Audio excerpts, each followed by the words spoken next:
So this is how to build a 1/10 scale RC utility trailer. So the frame of the trailer is made out of angle aluminum that is notched out in the top half so you can bend it, and then it's just bolted onto a plywood floor,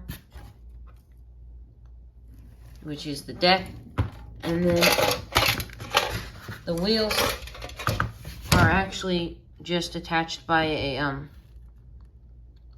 piece of flat bar that's been bent to a 90-degree angle, and then attached to another piece of flat bar which is the wheels attached to.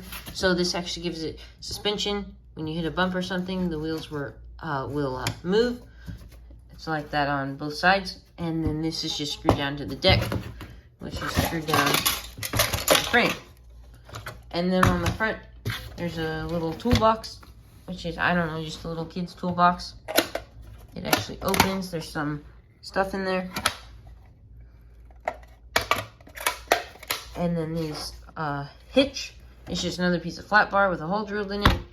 That's bolted on there. And these are for my weight distributing hitch, which is in another video.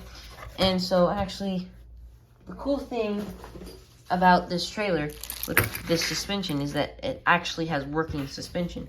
So say this is a bump or something and I'm towing it, it'll actually go up over it. See the wheels move up over it, and it gives it a nice smooth ride.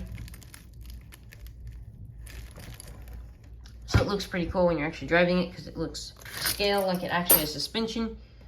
And it is really made to tow other RC cars, which it does a great job at. I mainly tow it behind my Axial SCX-10, and it does a great job. Like with the suspension, it actually gives a fairly smooth ride on the trailer, stops stuff from bumping off or trying to fall off. And yeah, it's a pretty simple build, just an aluminum angle that's been bent and bolted together, and that's it.